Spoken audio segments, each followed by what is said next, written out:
You know what most people don't understand, Brother Strange? High-level success is not just established on the court.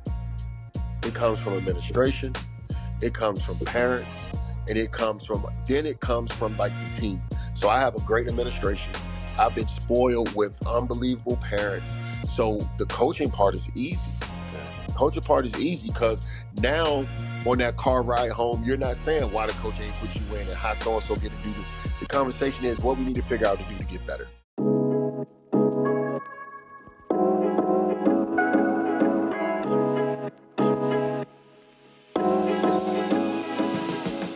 What happens, Coach, when communication breaks down? We have a student athlete that's already in college and they've completed their first year. And should that parent expect any kind of communication from that head coach, either with them directly or with the student athlete? The head coach from college, Yes.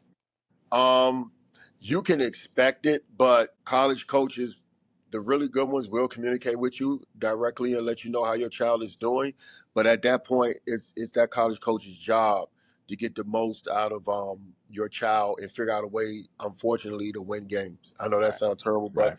the college level is business heavy. As a parent, if I want to know how my child is doing, respectfully communicate with one of the coaches, the assistant coaches, but you have to be willing to accept what they tell you. You have Exactly. to be willing Yeah. to be accepted and honestly be like, okay, we got areas we need to improve in. Right. But I don't think the communication should never break down. You always have to communicate when you're dealing with young people, even young adults. Because I can remember when I was 21, man, I knew nothing. Right. So you still need older people guiding you, people that's been where you're trying to go. But as a parent, if I'm talking to a college coach, if I want to communicate with my college coach, do just that. But be respectful. Don't Be communicate respectful. not the why my child not playing and what's Right. going on. Just like professionally talk to them. Hey, what we need to figure out to make this experience for Mike or Keisha better and go from there. But when they're honest with you, you have to be willing to take it. You can't take it personal. You Right. can't. Right.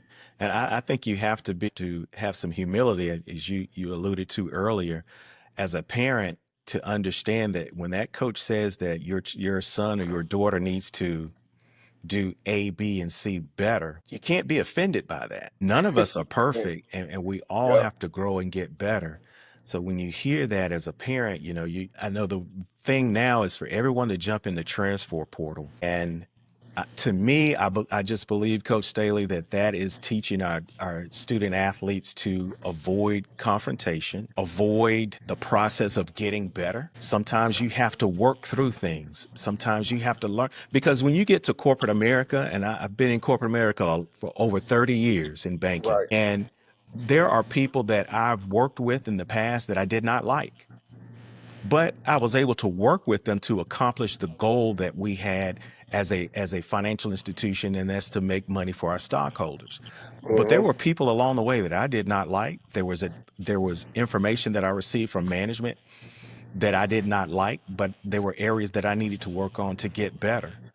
So with that said, let me ask you about the transfer portal and your thoughts on the way the transfer portal has developed now, because just a few years ago, when my daughter was playing high school or college basketball, that wasn't a big thing. But give me your perspective on what you see and think about the transfer portal in college basketball now. I think life is all about change, growth, and being uncomfortable, right? So the transfer portal is an example of that. When the portal is used as a machine to help growth and help people move to better situations, I think it's a beautiful thing. But when it's used to, like you said, run from the truth, run from conflict, not face the mirror and say, okay, these are the things I could have done to make the situation better, now it becomes a problem. So I think it's a necessary entity because I do believe in young people having a little bit more authority over their Right, lives and right. have the ability to navigate, and make decisions. Hopefully, they got a sound circle or, a camp that can help them make sound decisions. But when it's used the right way, I think the portal can be a beautiful thing. But Right. when it's used just to like, when it's used as a tool of unaccountability and excuses, it doesn't work. And it usually doesn't work out for those people. And Exactly. unfortunately, we live in a society now where we tend to shun the truth to take care, to focus on how we feel instead of being honest about it. So Right. Right. yeah, I think it's a beautiful thing if it's used the right way, but it's tough. A lot of people say it's really hard on high school kids because college coaches live in the portal. But it's one of those uncomfortable conversations we got to have as high school coaches. You're right. The portal does put more pressure on high school kids getting looks, but that means you have to be that much better. Your Correct. decision making in the sport that you play has to be that much higher. And as Right. a grassroots coach, that's what I teach and promote. We're not going to use the portal as an excuse on why we're not getting the looks. Let's get better. Let's get faster. Let's get stronger. Let's get smarter. And let's do the things we're supposed to do on and off the court. And you'll still get a look. And I appreciate you saying that because you just brought something back to my mind as a parent. What are college coaches looking for in terms of the intangibles outside of the being able to run fast, dribble fast, jump high? What are the intangibles that coaches are looking for from the student athletes? I've been coaching. I've been blessed to be a grassroots coach for 20 plus years, Brother Strange. And this is no exaggeration. Maybe, and when I say maybe, I mean a big maybe once have a college coach ever asked me how many points or rebound a kid's average. They Wow. never ask that. They Wow. don't care. Because Wow. if you can play, they can plug you into a system where you could be successful. But those intangibles that they're looking for, are they coachable? Do you enjoy coaching them? How's their work ethic? What type of teammate are they? Are they willing to show up? Are they punctual? Wow. How are their grades? Most importantly, how are their character? So like they we don't even talk about that because by the time if a coach is already talking to your high school coach or your travel ball coach, they already know you can play. They don't care about the basketball stuff. Now they need to know, can you come to practice every single day and figure out a way to get better every day in practice? That's how it is. They don't care about the basketball stuff. Okay, he's shooting 31%. We'll get on the gun and get more shots up and get 31 to 38, 38 Right. to 41. Mhm. Those things are fixable. But Right. what I don't really have the time to fix at the college level is attitude and effort. They don't have time for that. They Right. can't coach attitude, they can't coach effort. Had a kid get a part of his offer, I'm not exaggerating. Part of the kid's offer was the coach told me out of his mouth, I love the way he cheers for his teammates and communicates with his teammates while he's on the bench. Wow. Literally said that and proceeded not to ask about stats. The way he cheers on the bench and communicates for his teammate, that's one of the reasons why we're offering this kid. So like Wow. you think it's not important, but it is what it is. So Wow. yeah.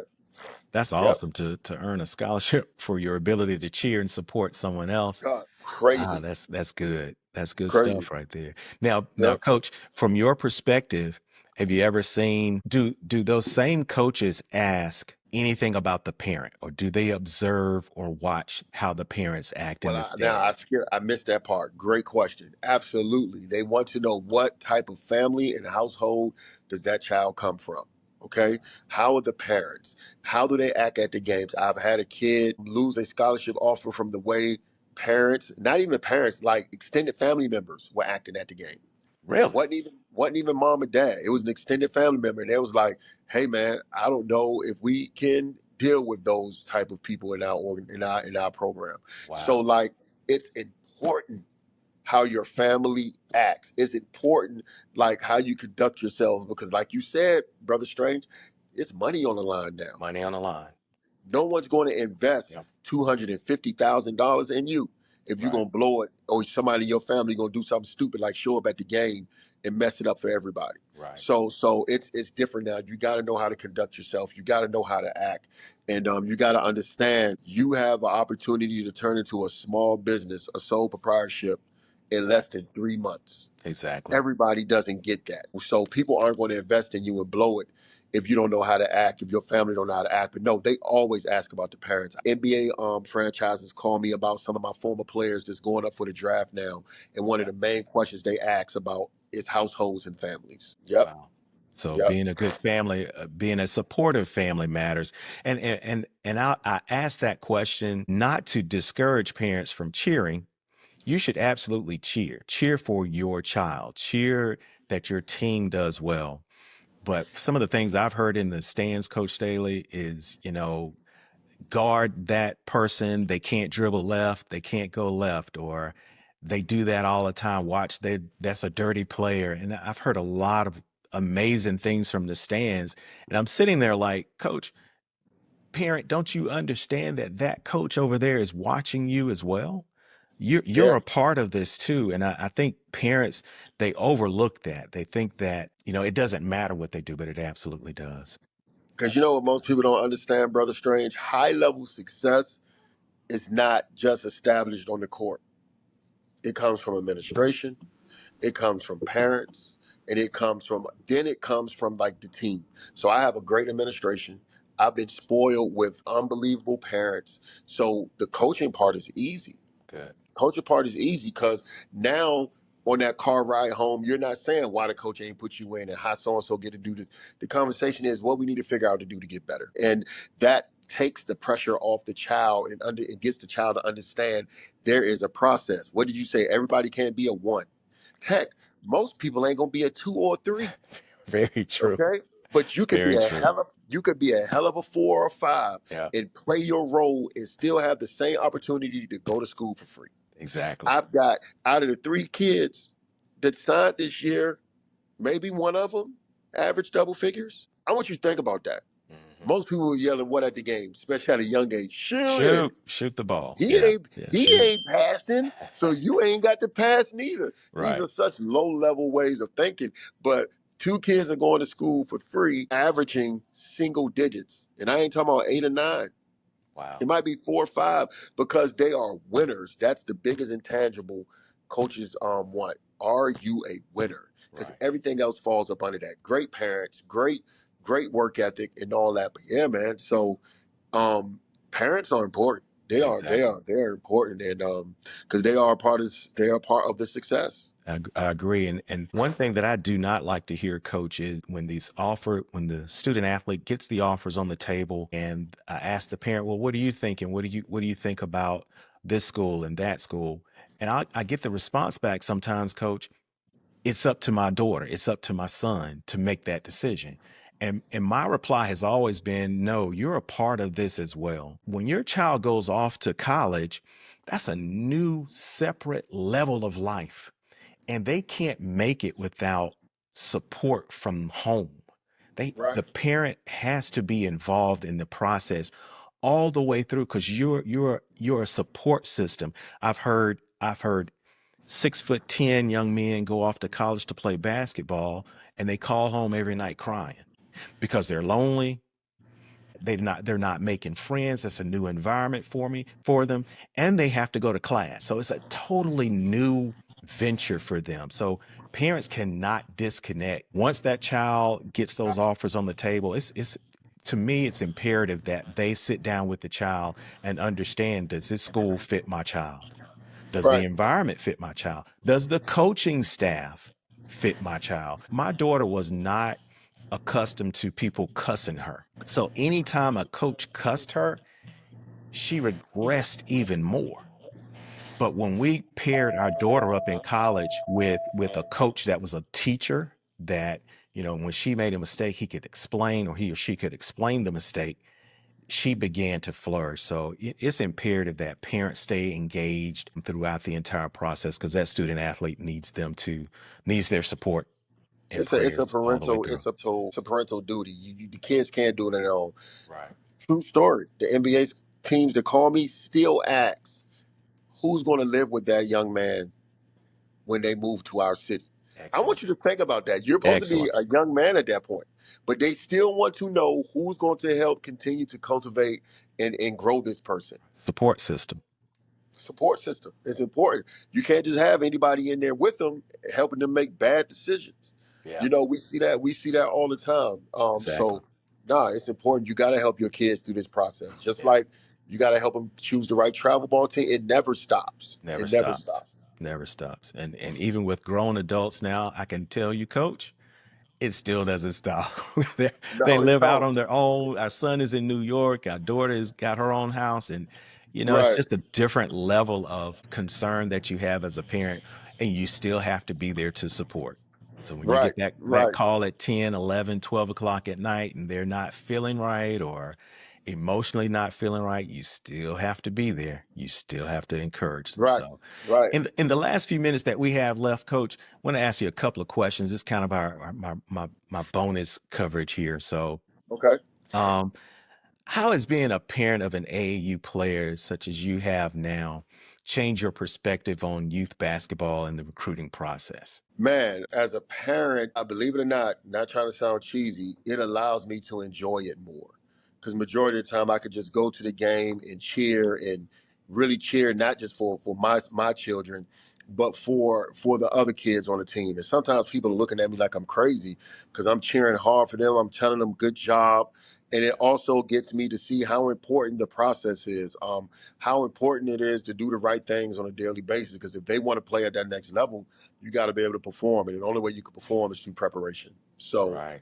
it's been That's good. It's great. been fun. It's been fun. That's good. One more question. Having coached a championship team or teams, and now guiding your child, how do you approach the balance between encouragement and tough love for a child? Man, so all the games I've been able to coach, it's crazy. When I coach my child, it still feels just like another player because he does a good job of not crossing the line. He, just like everybody else, he knows he only gets really fussed at about effort and attitude. We don't really fuss at guys about basketball stuff, but like effort and attitude. Are you coming with the right effort? We can coach you through any other situation, but like, are you coming with the right effort and attitude? And my son does a good job of that, and it's been fun, really. It's been just like joyful. At one point, my uncle had to remind me, "Yeah, you're a coach, but most people don't get to share moments like this with their child." And Exactly. I had to really take a step back and really check myself and be like, "Man, yeah, it's business, but man, like this dude just won his second championship with me, and he watched me win other championships and compete for other championships." So it was a real special moment, and so it's been good. And I'm not going to rob myself of that anymore Right. and Right. be like, oh, it's just business. It was special. It was a blessing. And 400, it felt really good. Like that state championship was win 432, I think. And Wow. That's great. it was, I looked and see how much joy was in his eyes. It was beautiful. It That's was beautiful. outstanding. That's Yeah. outstanding. Well, Coach, thank you so much for your time. I really appreciate it, and we are forever grateful to you, as well as some other trainers and coaches in the area as well. But we are grateful for your guidance, your insight, and all that you do to really support student athletes, not only just athletes, but children in general, helping them to grow from being a young teen to a young adult. It's extremely important that we have people out there who are willing to guide them in the right direction. And that from you is something that my wife and I truly appreciate, and we respect you to the utmost, you and your wife and your beautiful family. So with that said, Coach, thank you so much for joining me today. And we look forward to speaking with you more in the future. Nah, man, thank you so much. Thank you. Much appreciation to your wife for allowing me to come on and let you have the time. And one quick challenge, man. The city of Columbia, like you said, have been doing a really, really good job of cultivating and developing these kids. But my next challenge for you guys, because this is who I see, this is who I'm around. Let's go ahead and you're doing a great job, but let's get these kids away from good and start pushing them towards great. Right. And that's the next phase because we need to get these kids even more uncomfortable. If you don't really know what I mean by that, call me individually and I'll explain it to you. We've been doing a really good job and we Right. produced some good players. Now let's get even more get them even more uncomfortable and push them to great. So thank you a lot and go Commanders. Yeah, That yeah. was a stunner. That was a stunner. And we won't hold that against you. We still love you and appreciate all that you do, even though you're rooting for the Washington Commodes. Thank you so much.